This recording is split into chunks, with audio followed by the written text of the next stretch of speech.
Our story begins many, many years in the future, and many in the past, depending on your point of view.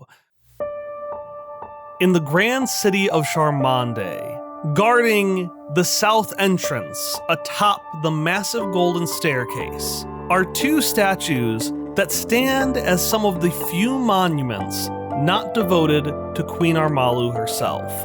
On one side, a young woman holding an outstretched hand full of beans, the jack by which all future multi-talented adventures, including one hopperscotch, would be named. And on the other, a young man with a lute, a cocky smile, and a scrat on his shoulder, the piper, Jack's most steadfast companion, and while not the hero of the stories himself, a very, very important ally. These two were as old as the Ninth World itself. Many believe that they might have even existed in the Eighth World. Some extreme theorists posit that they've been here since the beginning. But regardless of where these two originated, many agree on where they ended. It was a bright day in the beyond, one in which the sun shone clearly and the wind blew all sweat off of a weary adventurer.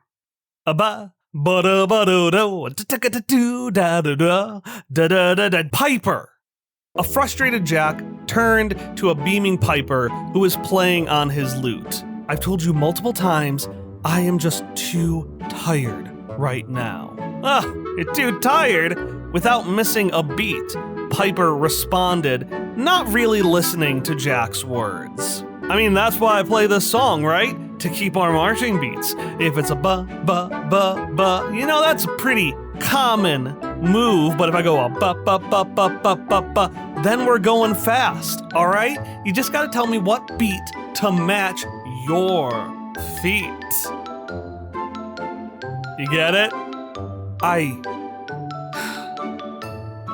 This is serious, Piper. Piper leaned in back at Jack. It's always serious with you, Piper. Jack, despite herself, smiled at Piper's comment. And yet you can't help but keep that dumb grin on your face. Well, what can I say? The ladies love it. What ladies, Piper? I mean, you love it, don't you? Frustrated, Jack pushed Piper's head to the side. And Piper, who had not stopped playing this whole time, ran back towards a walking away Jack, moving perfectly in time with his instrument. Whoa, I'm just saying, not everything out here is out to kill ya, all right? Not trying to... Piper, you haven't been sleeping this whole series of adventures, have you? Everything out here is trying to kill us. The world is a series of wonders and mysteries, and every single one of them wants us dead. Jack stumbled over a silk of spiderweb so strong it could hold together 2 continents. She pulled it down with a huff and showed it at Piper. Do you see what I mean, Piper? Do you see what I mean? This right here. I'm just walking along, and this, and as Jack let go of one end, it boinged in a haphazard way that definitely left a few marks on her hand. Do you see? Do you see? I see, Jack, I see. Piper grabbed Jack's hand and tenderly pulled out the web. There sure is a lot of chaos out there, but if you look at it just right, he said, taking the web and adding it as another line to his lute, you can turn it into a wonderful musical order.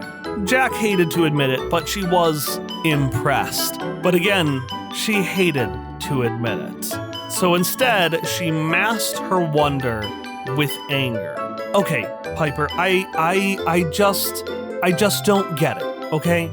I just don't get how with all of this, you can still act like we're just in the bar on a Saturday night. I don't understand what is going on in that head.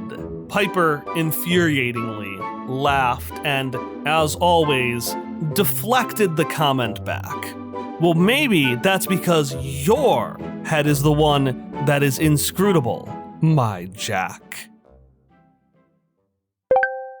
Greetings. It is I, the incalculable quorum of beneficial outputs, but you can call me Cubo. I may have a different sound effect to avoid copyright, but I'm still the same information-giving robot you know and or love. Welcome to the first episode of Future in a Flash, a new series that is unique in two main ways. First, with a few exceptions, all the voices will be those that can be replicated by me alone. Second, we need your help to figure out how this story progresses. At the end of each episode, we will ask a question, which you can answer anywhere it's published, including our Substack, our Discord, and our Tumblr. We'll listen to all suggestions. However, any votes will be done on our Discord alone. For example, the question I have for you today, whose perspective should we follow for the rest of this chapter? Should we follow Jack's perspective? Should we follow Piper's perspective? Or should we follow the perspective of the third-person narrator? While our episode schedule isn't absolute, typically we will record on Thursdays and release on Fridays. So if you want to vote, now is the time to do it.